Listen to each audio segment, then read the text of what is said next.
नमस्कार। News net में आपका बहुत बहुत स्वागत है और मैं हूं सुरेश झा।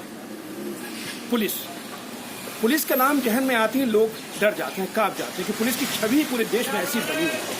हालांकि पुलिस का काम है लोगों की रक्षा करना, लेकिन हमारे देश में पुलिस रक्षा करने के साथ साथ एक भक्षक भी बन जाती है। ऐसा एक मामला आया बिहार में, जहां पर बिहार पुलिस ने एक ट्रक ड्राइवर को 35 दिनों तक अवैध रूप से अपनी हिरासत में रखा, उसको प्रताड़ित किया गया था। लेकिन जब ये मामला सुर्खियों में आया तो उसके बाद बिहार सरकार ने इस पर कार्रवाई की, दरोगा को निलंबित कर दिया गया। क्या लेकिन सबसे बड़ा सवाल खड़ा ये होता है कि अवैध हिरासत में रखने के बाद दरोगा साहब को निलंबित कर देने से क्या उस इंसान की आज़ादी दोबारा फिर से वापस आ जाएगी जिसको उन्होंने अवैध रूप से अपनी हिरासत में रखा था। उस पर बिहार हाईकोर्ट ने कहा कि आप 5 लाख रुपए का जुर्माना दें, लेकिन बिहार सरकार ने इनकार किया। लेकिन यहाँ सबसे बड़ा मुद्दा खड़ा ये होता है कि पुलिस के पास ऐसा कौन सा अधिकार है कि वो लोगों को अवैध हिरासत में रख सकते हैं, उनके खिलाफ क्या कार्रवाई हो सकती है। आज इसी विषय पर हमारे साथ बातचीत करने के लिए मौजूद है कानून के जानकार अजय अविनाशी। आइए इनसे बातचीत करें।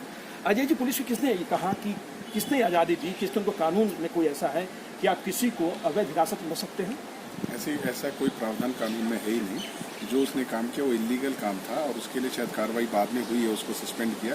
पर उसके लिए सस्पेंशन में समझता हूँ कम है, उसको अरेस्ट भी कर सकते हैं, जेल भी जा सकता है वो। और ऐसा कोई कानून में प्रावधान नहीं है, क्योंकि अरेस्ट करने के बाद 24 घंटे में जज के सामने पेश भी करना पड़ता है। लेकिन अब उन्होंने जो भी काम किया वो अवैध रूप से वो इलीगल काम। ये बिहार के अंदर एक ट्रक ड्राइवर को 35 दिनों तक बंधक बनाकर पुलिस ने रखा।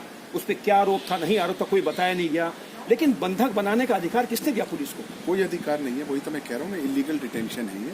और इसके अंदर बहुत ही सख्त कानून भी है। और अगर 24 घंटे के अंदर उन्होंने कोर्ट में पेश नहीं किया जैसा कि इस केस में हुआ है, तो उसको जेल भी हो सकती है, आगे जाके सजा भी हो सकती है। लेकिन सर, ये कोई पहला मामला नहीं। पूरे देश के अंदर देखा जाए तो पुलिस की जाति का शिकार बहुत लोग होते हैं, लेकिन बार बार यही देखा जाता है कि ठीक है, आपने उसको हिरासत में रखा है, उसको मार दिया, कस्टोडियल डेथ हो गई, उसमें जांच होती है, पड़ताल होती है, मुआवजा दे दिया जाता है। लेकिन क्या मुआवजा दे देने से, जांच हो जाने से क्या मतलब इतना सब कुछ हो जाता है?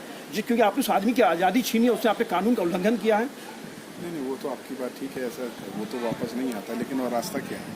अब कॉम्पनसेशन भी दिया जा रहा है और उसके साथ साथ जो है उनके ऊपर कड़ी कार्रवाई करी जा रही है, क्योंकि उस पर कानून है। इलीगल डिटेंशन का केस उनके ऊपर पूरा बनता है, क्योंकि रॉन्गफुल कन्फाइनमेंट है।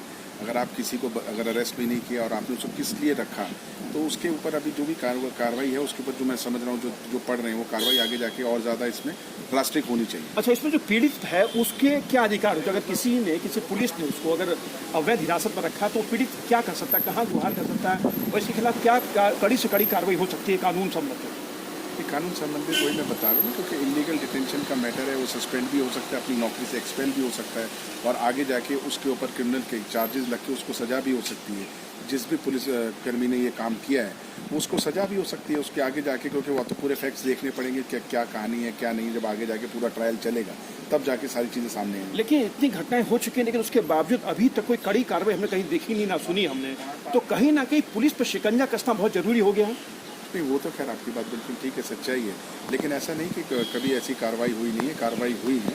ऐसे इलीगल डिटेंशन कभी किया गया है, जो भी चीज़ सामने आई है कभी, तो पूरी कार्रवाई भी होती है और उसमें सख्त से सख्त सजा होती है, नौकरी से भी जाते हैं और आने वाले और आगे जेल के भी प्रावधान है, तो उसमें कई बार अरेस्ट भी होते हैं। इसमें जो पीड़ित पक्षों से 5 लाख रुपए तक का हर्जाना के लिए कहा गया सुप्रीम कोर्ट से भी और पटना हाई कोर्ट ने भी, तो क्या सही निर्णय है? इसमें क्या जुर्माने का प्रावधान है, मतलब कि मुआवजे का प्रावधान है इसके अंदर? मुआवजे का प्रावधान तो कब हाई कोर्ट ने जब अपना डिसीजन दिया है तो हाई कोर्ट का डिसीजन सबको माननीय होगा। और सुप्रीम कोर्ट से भी जो बिहार सरकार गई थी वो अपील पे, वो डिसमिस हो गई। प्रावधान तो उसमें कभी वैसा सुना नहीं प्रावधान की 5 लाख का जुर्माना है ये, लेकिन इसके अंदर उनके ऊपर जो इन्होंने ये इलीगल काम किया है, जो पुलिस वालों ने किया, उनको कड़ी से कड़ी सजा मिलनी चाहिए और कड़ी से कड़ी सजा का पूरा प्रावधान। चलिए सर, आपका बहुत बहुत धन्यवाद। ये थे कानून के जानकार अजय अविनाशी जो हमारे साथ बातचीत कर रहे थे। बिहार हाई कोर्ट ने कहा कि आप पीड़ित को 5 लाख रुपए का जुर्माना यानी 5 लाख रुपए का मुआवजा दीजिए, लेकिन बिहार सरकार ने कहा कि वो 5 लाख का हर्जाना नहीं दे सकते। उन्होंने कहा कि गरीब और अमीर में उन्होंने ताल्लुक किया। लेकिन जब सुप्रीम कोर्ट में मामला पहुंचा, जब बिहार सरकार ने उस 5 लाख को लेकर सुप्रीम कोर्ट में गुहार की, तो सुप्रीम कोर्ट ने 2 टूक कह दिया कि यहाँ पर न्याय सबके लिए बराबर है, कोई अमीर नहीं, कोई गरीब नहीं है। तो कहीं ना कहीं जो इस तरीके से, जिस तरह से अवैध तरीके से रखा गया, उसको लेकर जो सुप्रीम कोर्ट का जो फैसला था और जो हाई कोर्ट ने दिया वो जरूरी है। लेकिन कहीं ना पूरे देश के अंदर जो पुलिस पे जो जाति के लोग शिकार होते हैं, पुलिस पर शिकंजा कसना बहुत ज़्यादा ही जरूरी हो चुका है। कैमरा पर्सन राहुल के साथ सुरेश झा, न्यूज़ नेट, दिल्ली।